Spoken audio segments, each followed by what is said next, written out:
Well, hello to our friends on digitalrochesterfirst.com page with me, meteorologist Josh Nichols, and we're going to look over the forecast as we wrapped up the weekend and we started to get into the work week.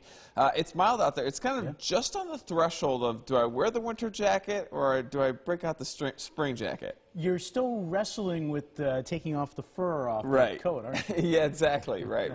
My fur that keeps me warm. It's almost, you're outside for a long time, especially if you're on like a brisk walk or something, you start to get a little bit warm. Oh, you do, yeah. You know, the sun angle is getting higher and higher. Yeah. We added 2.55 seconds of daylight today. Oh, wow. So we're going into that accelerated pace where we're increasing the daylight. And, you know, we're headed towards spring. So sometimes Mother Nature likes to throw us a few curveballs along the way. Yeah, for sure. Cloudy so far, a little bit of fog out there. We're starting to see some rain move in, satellite and radar. This is a 3-hour loop. You can see some light rain showers starting to work in, kind of from southwest to northeast. Nothing organized here, just kind of a hodgepodge of rain showers. And this will be kind of the case today, right, Josh? It's nice to not have to deal with the fog. We were down to about 1/8 of a mile of visibility at its low point in Rochester, just around or just before sunrise. So you may have had that to deal with, and the fog was thick in Buffalo, Syracuse, Auburn, Sodus. So we've lost that. And I think we're shooting for 50 again today. Yeah, great. And that's locally. Really briefly, I put an 18-hour loop of radar. What's going on a little bit further to our south? Tornado outbreak that was last night, one right through Nashville. And pretty sad to see. I just got an update on my phone. I think 19 fatalities so far for those areas. Sad to see. And these overnight events, 2, 3, 4 a.m. tornado outbreaks can really wreak havoc. The tornado was rain-wrapped, structures completely demolished in a lot of cases, at least 40 structures, some made of brick, which signals an EF3 status tornado potentially. That would give us winds at least of 130 miles per hour. Wow. So that's, you know, that's just real tough. And these were rain-wrapped tornadoes, you know, nocturnal, which make them very difficult to see. Only when you get those big power explosions and lightning can you actually even detect them. And in the middle of the night, if you're not listening to the weather alerts, you know, there's problems. Yeah, and your phone, even if your phone is on silent, it will still go off. But if you ignore that, go back to sleep, or if you don't hear any sirens or anything like that, it's going to be causing major problems. And I looked at your Twitter feed. You have a ton of great retweets on some of the damage reports.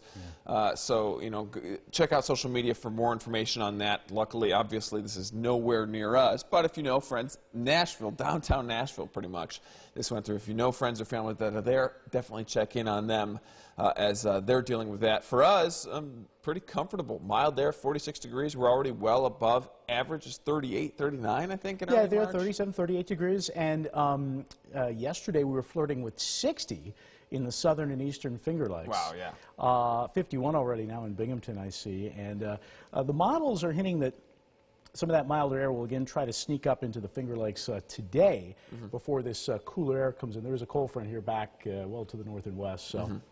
Yeah, that'll sweep through, and this evening, won't add anything to this. Snow depth is 0, and I think the next time is really probably going to be Friday with that. So the wind's kind of starting to crank up a little bit. Looks like we get eventually a westerly wind. So I'm assuming the frontal passage is probably tonight and tomorrow, you think? Yeah, sometime this evening. Yeah, and you know, and I wouldn't be shocked if we had a couple of heavier downpours in the mix.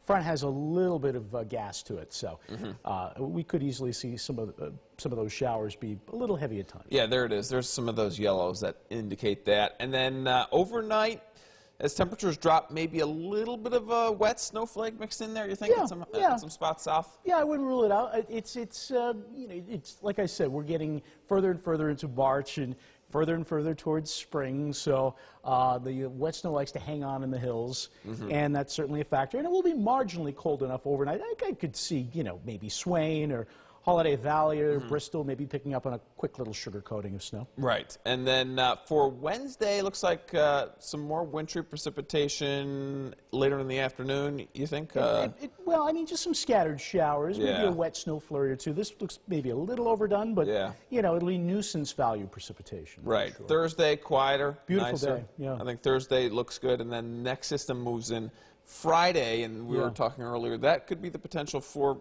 minor accumulations across the area. Yeah, the only chance of Rochester ever really getting in on accumulating snow would come from a little bit of lake enhancement on a northerly flow. It's meager at this point, maybe an inch, something like that, maybe a little bit more in the higher elevations, but it is our best chance of getting some snow. Yeah, so more rain showers off and on for today.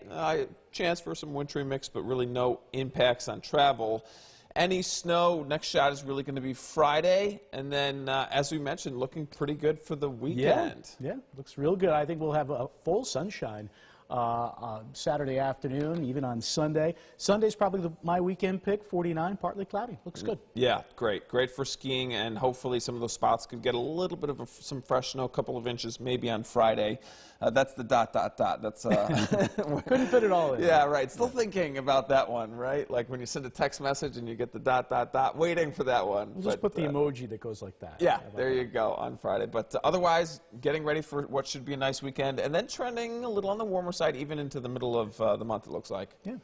So, all right, well, thank you for watching. We appreciate it. Again, no big impacts here on weather, but we'll continue to do these as the weather becomes more impactful, which it likely will be for the end of the month. That's right. Take care. So long.